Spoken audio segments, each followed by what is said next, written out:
Hello and welcome to a very different edition of Inside Irons. We'll explain why in a second. You may have guessed that. But firstly, let's introduce my co-host. Always believe in your soul. It's the big man, Carlton Cole.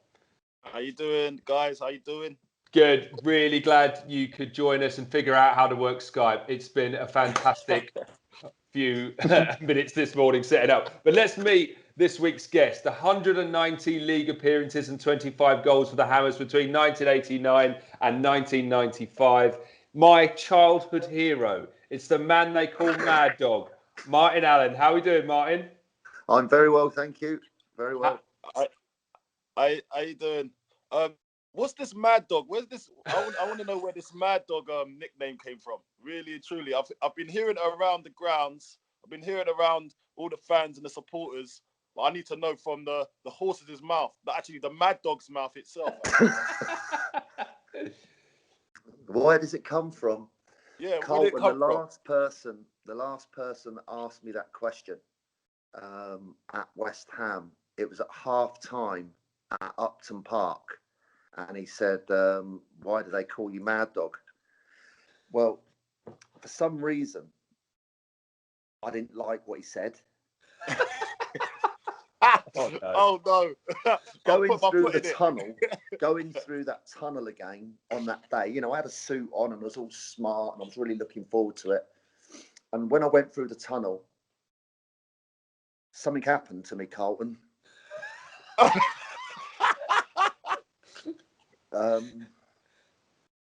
It was a major adrenaline rush. Yeah. And I had a feeling and a vibe to go over the white line and do some damage. I love it. Going back to your question, I don't know really, Carlton. I suppose a few bad tackles. Well, I think you've explained it, yeah. It's your alter ego. Oh my Lord, Yeah. That's crazy. That is crazy. That is Mad Dog. That is Mad Dog. story. Yeah. We needed that. The fans needed that, and I needed that as well. But Martin, this is why you're my childhood hero. You're tenacious in the tackle, no fear, intimidating, scored some amazing goals. Can't wait. Let's have a chat about your legendary West Ham career. We'll get into that in a minute. We'll also on the show this week going to have highlights of our midweek League Cup fixture against Hull, and we've been looking ahead to this weekend's fixture against Wolves. But Martin, first, as an introduction, how's your lockdown been? We were chatting just before. It sounds like you've got into Breaking Bad, get into some long-form TV content. Yeah, and well, those what do they call them? Series or whatever they call them. What do they call them? Yeah, I get them mixed up as well, Martin. To be honest, like what are they? Sitcoms? Not sitcoms. They're not sitcoms, are they? They're TV series. Just TV series. Sitcoms are the funny ones. Yes. Well, I do like. I'm lucky enough to have a nice little garden, so I've done a lot of gardening, done a lot of walking of my dogs. And you've been doing TikTok. I still remember. I saw it. I shared it. I told you. I texted you and I said, "Can I share this, please?" Oh yes, that's right. I did the one TikTok video, which my nephew set me up for that. 'Cause even though I didn't know you yet, we were bound together then and forever, and I could never let you go. Baby, I can't wait to know. The funny bit is, right at the end, they told me I had to do some steps going backwards. Yeah. And as I did the steps going backwards, my dog walked right across the back. Right, let's talk about West Ham for a second, Martin. Our League Cup form has been great, but our league form less so. Let's just have a quick word on our result against Arsenal last week. We were the better team, more shots on goal. It looked like we were going to get a result, but again, just like last season, we lost them. We didn't seem to deserve to. How did you kind of see things, Martin? I was really impressed with the performance. Yes, the result, of course, was disappointing, but without good performances over a long period of the season, you're not going to get any points. And the week before, I think everybody was particularly disappointed with that performance. Who was that one against? where we didn't play well. Newcastle game. But I think you would agree, Carlton, at this time of year, you can get up and down performances. They've only had 2 or 3 weeks of training, which is nowhere near enough. And we have since seen Newcastle. They've had a bad slump and they've had really rotten performances as well. So it can go up and down. And me personally, I didn't take too much notice of that performance against Newcastle, although I know the manager was disappointed. We were all disappointed. But if they're still playing like that in a couple of months' time, then I think you've got more concern. Yeah. What did you think, Carlton? Well, I thought obviously against Arsenal was brilliant, to be honest. Like you look at Arsenal's team and you think that's a great team. There's decent players. We had our chances. We had our chances to win the game, and obviously it was really a massive improvement from the Newcastle game, as Martin said, that it was looking down and out, especially with the press and the media that we was having as well. So that was just a plus. That was just another negative on top of that. So I just thought it was more to do with the boys digging in, and I knew that. Listen, we played Arsenal last year over there, and it was kind of the same thing. We should have won the game or got something out of the game, and it didn't happen. And it's the same thing this time as well. So I think we could take lots of positives from that game. Yeah, and also a massive positive. We had a great result midweek in the League Cup, a dominant 5-1 win over the Tigers. Let's remind ourselves of that great evening with these highlights. There's a lovely cross and a great shot. And West Ham open the scoring here. And that was just about Lanzini, who's made something out of nothing, got onto the ball and he's pushed it back just outside the box. Yarmolenko, who's kind of had 2 or 3 touches, and I saw Snodgrass run into the area and volley it straight across the front of the goalkeeper. Picked up by Lanzini, rolls it to the run of Yarmolenko, does well to keep going. Yarmolenko, Haller's there, Long can't get it. West Ham have their second. Well, I mean, the way West Ham have played so far as an attacking force, Yarmolenko or Anderson have been involved in everything, and yet Yarmolenko in the end who's made that goal, so unselfish as well, as he's running towards it on the edge of the 6-yard box. He plays it through the legs of the whole centre half to Haller, who in the end has almost an open goal. 2-0 to West Ham, and good time to score just before half-time. Yarmolenko on the penalty spot and plays it under Long and in. And in the 55th minute, a 3rd goal for West Ham. They are heading surely now into the next round of the League Cup with another home victory against League One opposition. West Ham 3, Hull City 0. So another first senior appearance for a young West Ham player. This, though, a chance for Wilkes. Oh, and it's underneath Randolph, and Hull get one back. One back by West Ham, played forward to Felipe Anderson. Anderson looks forward. Haller is just offside at the moment, gets himself back into an onside position. Anderson spreads the ball across from the left-hand side. A little bit of control by Lanzini, finds Haller. Again, the flag stays down. Haller goes round the goalkeeper and makes it 4-1 to West Ham. Kept control of the ball, waited for the goalkeeper to make his decision. Long went down, Haller stayed up, went round him, got his second of the game. West Ham definitely through to the next round now. They lead Hull City in injury time by 4-1. Oh, and that's a 5th goal for West Ham. So Yarmolenko with his second of the game and West Ham's 5th. I just looked down to read that statement, looked up as the ball found its way into the back of the net. Well, 5-1 to West Ham.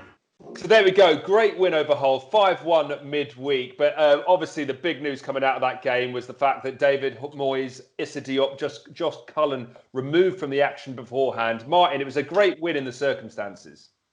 Yeah, it would have been a big boost for all the players. And then I think some of the players on the fringe who haven't quite been in the team to get an opportunity to get in and play and try and impress the manager from wherever he was watching.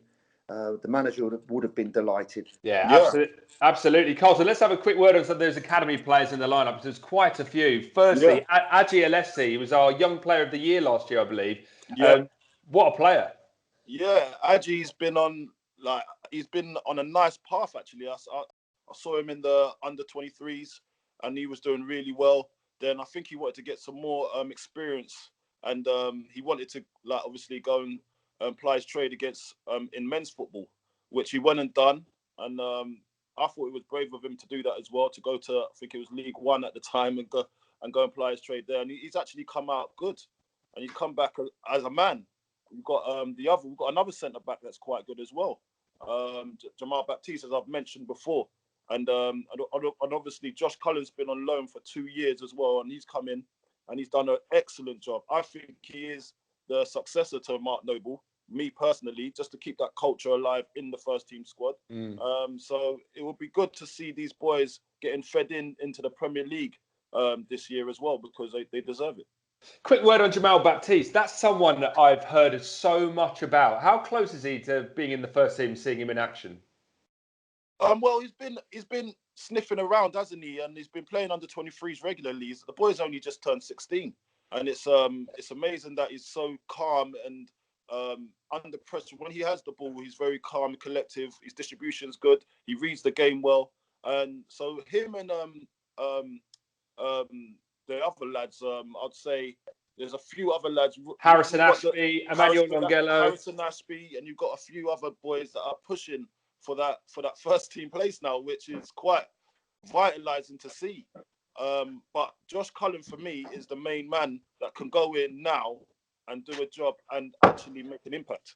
Yeah, it's great stuff. Martin, you see a lot of these kind of Premier League youth players now, they're sometimes a bit reluctant to drop down the divisions and go on loan to these other clubs and get experience. But it is the only way, really, isn't it, to kind of get accustomed to the men's game? Yeah, I was listening carefully there to what Carlton said about the lad Baptiste. I've been at lower level clubs where you've invited players to come on loan, maybe 1 month or 6 month loans, and you look them in the eye and they're looking around at the dressing rooms. You don't get into stay. Food is not quite what it what they used to. They don't have their own training kit. They've got to wash it when they go home after training. Yeah, and the culture can take some getting used to, and you can see it in their body language straight away. And there's been many a time when I've just sort of thought to myself, this is not happening. You're not for me. And then, of course, there's the other way round, and they've visited and they've said to me, I don't fancy this. This is not for me. And then they go back and they play those, like you said, those under 23 games. I would prefer it the different way. If I were looking after those lads, I would be wanting to get them out on loan, Division 1, Division 2, and let them go and work and let them see what it's like. Bring them back to your football club. And I think you would get a much, much better player, personally. Yeah, massively. So it's a great result midweek, and it's great to see so many of those academy players coming through. But right, let's look ahead to the fixture against Wolves. I think we've got some good players at West Ham, and that performance against Arsenal was very, very positive. I like the look of Bowen since he's come in. Maybe we could do with a few goals here and there from him, which he's proven in the past he can score goals. And that's Souček. I like his name as well because he's Czech, isn't he? Yeah. And his name's Czech. Souček the Czech. Souček the Czech. Yeah, you should check him out. Lovely stuff. I think we have got some good players, and obviously it's on the tip of everybody's tongue that we keep our good central midfield player, who's an excellent player, to really take. We've had a good spell. It's been a good spell. End of last season, everyone was happy with what was happening. Everybody, we had a really good run of games, and as I said, that Arsenal performance gives us a lot of positive hope. Yeah, massively. Carlton, Wolves have a win and a defeat so far this season. This is their third season in the Premier League. And I just wondered, do you feel like other clubs maybe have figured them out a bit now? It's too early to say, to be honest. Like, as Martin said, you can't really judge right now. Like, look, Wolves, I tipped them to be going into the 4th spot this year. Wow. I tipped them, but when I've looked at the other teams, like Spurs have made some great signings, so they might tip it in. But I know Wolves will make top 6, so this is not going to be an easy game. But I do have faith in our players, and the performance that they showed against Arsenal. If they go out and do the same thing, Wolves will have a problem. So, and you know what as well? What's actually might be in our favour, that the midweek game. Some of the players that played in that game might be coming out of that confident. Our front three in that game were quite magnificent, to be honest. It was Sebastian Haller too, getting 2 goals. 2 goals, so he'll be pushing for a spot. Obviously, Mikel Antonio scored in the last game against Arsenal. So, but he did miss a sitter. That's one thing I must say. He did miss a sitter against Arsenal, which it could have put us up in the lead when the ball came across. I think who was it? And it was a cross, and he should have side-footed it in, but he's misdone it. So so these chances that Mikel Antonio must finish. I'm not going to sit here and say I'd have done it, but someone like Sebastian Haller, he needs to be able to do that too. And I think he can do that. And he'd be licking his lips saying, do you know what? Those are my bread and butters. I'd have finished that. So it's good competition for the places up front. And it's good for the team. Yeah, massively. I forgot to say, actually, we're doing this episode remotely because obviously we had a slot on Wednesday at the London Stadium, but the stadium needed to be deep cleaned. And on that note, Martin, as an experienced manager yourself, David Moyes will be absent from the touchline for the Wolves game. How do you think that will affect things? Well, Alan Irvine, he's assistant manager. He's a very clever person. I've been on many courses where he's worked on. He's very clever, very knowledgeable. He'll be absolutely fine. And I'm sure the players, they know their routines by now. There's not so many of these sort of Churchillian type speeches where he's going to galvanise the dressing room with something unbelievable. It's kind of get on with your job, carry on doing what you've been doing, and take it forward. I'm just going to go back, if you don't mind, Chris, to what Carlton was talking about there with Wolves. I mean, they have just signed, I think, a right back from Barcelona, and they've paid £25 million for a right back. That's crazy. Spent a huge amount of money. Yes, they've got some fantastic players. They could be up in that top 6, like Carlton says. But for a club at that level, at this time, especially with what's been going on, 25 million for a right back. Yeah. I mean, just shows you the times we're in, Mike. Yeah. Football is going crazy. That, they I don't know where they get who owns them. I ain't got a clue. But someone's. It's a lot of money in it for a right back, Gordon Bennett. Yeah. Right, I'm going to get your predictions, boys. Before I do, there is this grim stat that we've lost all 4 of our Premier League games against Wolves over the last 2 seasons without scoring a goal. And our last win in the league against Wolves came in 2011, a 2-0 victory. Up front that day for West Ham, Mr. Carlton Cole. So we're due a result. Can I get your predictions? Martin first. What's the score going to be? West Ham United 3, Wolverhampton Wanderers 1. Oh, confident. Okay. 2-goal margin. Decent. Carlton, what do you think? I'm going to be, I think it's going to be really tight. I'm not going to lie to you. Wolves are a good outfit and they need a result as well. So I'm going to go 2-1 West Ham. Yeah, I'm confident. I feel like we're going to do it. We played well against Arsenal. I think we're due a result, getting back at the London Stadium. What are you going for there? What are you going? I'm going to ask you. I'm going for 2-0 West Ham. I think we can shut up shop. I think we can hit them on the break. 2-0. All right. Right. Martin, while you're here, let's have a little chat about your time with the club. 1989 to 1995. What a kind of interesting period in West Ham's history. How would you describe your time with the club? Oh my God. Well, Chris, my son, George, he's quite a clever boy. Well, he's very clever. He's a chartered accountant. And one night... Gets it from his mum then? Yeah. he took some of his clients, big hitters from the city, to a game. The club got me 2 or 3 tickets or something for it. And when they came out of the tube station going into Upton Park and walking down, was that Green Street down there? He rang me. I was at home. I wasn't at the game. He said, Dad, you never believe it. I said, what?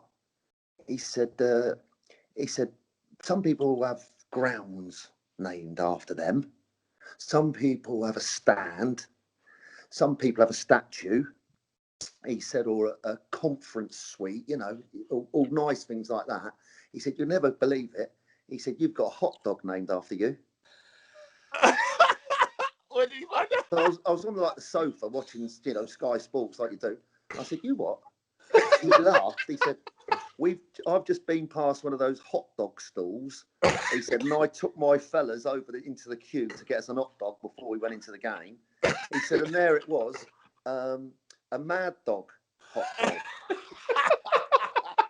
He said, Dad, that's your claim to fame. He said, you made a real mark at West Ham, didn't you? And he was sarcastically laughing. And I sat there and I thought, brilliant. Yeah. That sums it up. Martin, you had so many great teammates and so many celebrated players you played with. But I wondered, it's an interesting question we've been asking former players. Who would you say was the most underrated teammate of yours from your time with the club? Underrated, that's a good one. Well, would you say Tim Breakers? I was thinking about this question. Tim Breaker, did he really get the kind of credit he deserved? I'm not sure, really. Tim was just Tim's steady, isn't he? Steady Eddie. Yeah. Tim, I nicknamed him Robot. He just used to go up and down the wing, and he was strong, and he was fast. He was like a German. He was, the German right backs that used to watch in the World Cups when we were growing up. Big tanks, 6'1", Mr. Reliable. Yeah, that's it. Tim was reliable, sensible, never used to mess about. He used to giggle. He used to look at me and think, "Oh my God, that bloke is a." I think he was a good player. Kevin Keane would be the one if I was going to go. Yeah, Kevin Keane. I think he would be. But I think, having said that, he also got recognised. I think he was runner-up in Hammer of the Year one year, so he was recognised by the fans. Devonshire, really, I thought such a good player and a really good friend of mine. He was a top player. Underrated nationally, I would have to say. Internationally, I would probably say Julian Dicks never really got the credit that he probably deserved. For the West Ham fans and players, we all admired him for his ability and his performances. But I think the rest of the country, I'm not sure they actually knew how good he was, to be honest. Yeah, that brings me on to my next question. Who would you say was your favourite teammate? So, mate, Julian Dicks. Julian Dicks. But so, what kind of relationship did you have? Well, he's naughty. He is naughty. Chris, this is what I liked about Julian Dicks, if you don't mind. Yeah. I was lucky enough to set up a soccer school in Basildon at the end of May. And Julian obviously was our captain at West Ham. And I asked Julian if he'd come and work from the Monday to the Friday. He had to do 4 days, so there was no work on the Thursday. And I had all the school teachers and the coaches to come in at something like 8 o'clock in the morning. And then after training finished at 3:30, the coaches had to put everything away. And the professional players that we had there could go home. And the professional players could turn up at the school. It was Woodland School in Basildon. And the pro players could turn up just before training started. Well, on the first day, Monday morning, Julian Dicks was there at 8 o'clock. So I saw him. I said, "What are you doing here?" He said, "Well, I've come to help set up." And there he was carrying out the 5-a-side goals and the football bags of footballs and all the bibs over to the respective pitches, helping the school teachers. Oh, ledge. I thought, fair play. At the end of training, at 3:30, when the kids went home, the professional players could go home. He stayed and carried all the goals with the balls and the bags and made sure everything was clean and tidy before he went home. He never ever said no to an autograph or a photograph. We had 220 boys on that course. Every day he was the same, and I loved him for that. Wow. Yeah, he's a legend. Man. He's a legend. You don't hear that side of Julian Dicks very often either. No, proper, decent man. So amongst all the mad things that me and him used to do, and we were both a bit naughty, underneath I had this massive admiration for him, and we would kind of help each other out. We kind of I don't know, we just bonded. I first saw him play very similar to Carlton. I saw Julian Dicks play as a 15-year-old at St Andrews on a Tuesday afternoon in a reserve game, or what they used to call the football combination. And my God, he was over the far side. It's quite a big stadium, and it's St Andrews. You know, it's empty, so it's right over the far side. And just before half time, he went through this tackle. It was like, flip it. Who's that? Skinhead, little. Yeah. And the bloke two in front of me, I said, "Excuse me, who is that lad?" I asked him. Obviously, I was scouting and trying to find players. And the guy's turned around over his shoulder. He said, "Oh, that's a boy from Bristol. He don't go to school. He just comes in training every day. His name's Julian Dicks." He said, "You want to watch out for him. He's going to be a good player." And I always looked out for Julian from a young age. And you could tell I also was scouting from a young age to find good players. No, so just always had a more than it's a rapport. I think that's a better way to put it, a rapport with him. And if I see him now, which occasionally I do, it's a really special moment. It's a nice feeling. It's funny to hear you talk so kind of kindly about him. When didn't he used to do something to your socks before after training? What was the story? He is mad. Really? Should he be called Mad Dog? Yeah. Well, well, we've all been. You know, everyone's read the stories, you know, in players' books and stuff. But a couple of the little things he's done to me, and some people might find them funny, and some people might think they're stupid. And I just thought they were great. Coming after training, take your training kit off, jump in the shower, come back in, dry off, put your clothes on. Last bit, after your jeans, pull your socks on, which were inside your shoes. And as you pulled your sock up your foot, your toes came out the end because he'd cut the end off your sock. What? And he'd sit there, they'd all sit round in the dressing room grinning. And then my foot would go right through the blinking sock, and he'd cut the end off my sock. And I used to look at him and think, "You idiot." I'd laugh. And then another time, we were going up north, and I was sat at the back of the bus with all the naughty boys, like Moncur, Hutchinson, Morley, Bishop, Dicks, and me. And they would play cards or just chat or watch a film in that little TV screen up in the corner.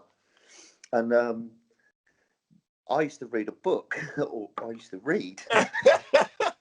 So I went down to the loo, which was halfway down the bus, and left my book on the little table in the middle at the back of the bus. So when I came back, I could tell something had happened because they were all grinning. Dicks had ripped up the last 3 pages that I was reading into miniature little pieces, and he was sat there like this. And when I sat down, I picked my book up and I sort of said, "Well, what are you all laughing at?" And he threw it up in the air like that, and all my book came down in confetti, and he thought it was funny. Oh man! So creative. So creative. These little tricks are brilliant. I'm gonna be doing them. I like the sock one though. The sock one's brilliant. Shall I tell you one more? Yeah, go on. Go on. Just one more. There was, I think it's still out there. This cream. It's called Deep Heat. Yeah. It's like a red and white thing like that. Yeah. And in the physio room in those days, you had Deep Heat if you had a bad bruise or something or whatever. And when you came back in from your shower, over to your clothes, the first thing after drying off you'd normally put on would be your pants. Yeah. I could tell they're all grinning. You got to be very careful in that changing room, by the way. I pulled my pants up, as you do. Yeah. Rapid. That don't feel right. They're all laughing. It's smeared deep heat into my pants like this at the front bit. And when I came up, I had 2 seriously hot red nuts. And it was like, run in, you get a towel and try and get as much as you can. Oh, mate. But deep heat, you cannot just take deep heat off. Deep heat stays deep hot. Oh man! Oh, man. You had some roasted nuts, dry roasted nuts. KP dry roasted nuts. Great advert. And it used to make everybody laugh. And, oh mate, that's brilliant. And we're gonna have a fun little game now. I'm really looking forward to this. It's our game. It's our word association game, right? So Martin, I'm going to give you some names of ex-teammates and Hammers legends. All we need you to do is just say the first words that pop in your head about those characters. Are you ready? Oh, you've got someone to edit this. This could go. Could go really bad. This might not be. This might not be kiddie friendly. This. Let's see. Have you got a bleeper button? we have, but we don't want to use it. Try and keep it clean. No red cards here, Martin. No. You need to keep you on the pitch. All right. Are you ready? Yeah. Okay. Julian Dicks. Mad. Ian Bishop. Funny. Ludwig McCloskey. Boring. Well, me and the producer Jack are massively excited about this name. Hear what you're going to say. Frank McAvenny. Couldn't say he was boring. Amazing. Amazing. 7th wonder of the world. He's amazing. I'll tell you a story about him in a minute. Yeah. I used to change next to him. Oh, go on, tell it now. Tell it now. Tell it now. One Monday morning, we came into training. Chadwell Heath. Frank used to change next to me. Me and Kevin Keane used to get there about 9:45. Latest you needed to be there was 10 o'clock. So it's first thing you do, get your kit on. Frank walks in at 9:59.57, just before time. Right, son. Right. Yeah, you all right? He said, I'm grand, son. So you have a good weekend? I said, yeah, not bad with kids and walk the dogs and done my garden. What about you? He said, I've come straight here. I said, I had a night out last night. I went, what? He'd come straight from out in London, straight to the training ground. And I was like, what? We went out to train and he was the best player. Wow. That was Frank. And then he'd go home from training and sleep all afternoon, and that would be Frank. Unbelievable. He didn't do it all the time. Wasn't like that all the time. He was a fantastic trainer. But I'll never forget that one occasion. He said he'd had a night out on a Sunday night and come straight to training from his night out. I couldn't believe it. Unbelievable. Amazing. That's why he's amazing. I can believe it because I've been there, done it. Have you? That's like work for me. I might come into training and going out after training after. We're just so lucky that the Frank McAvenny era and the Carlton Cole era didn't cross over, because that would have been... Martin, we would have had some good times with you, mate. Right, Martin, back on word association. Tony Cottee. Deadly. Oh, Clive Allen. Deadlier. Paul Allen. Magnificent. Tim Breaker. Robot. Steve Potts.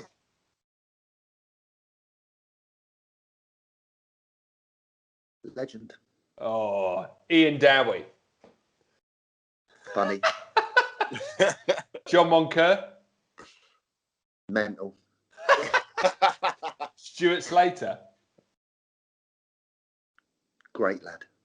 Tony Gale. Funny. Lee Chapman.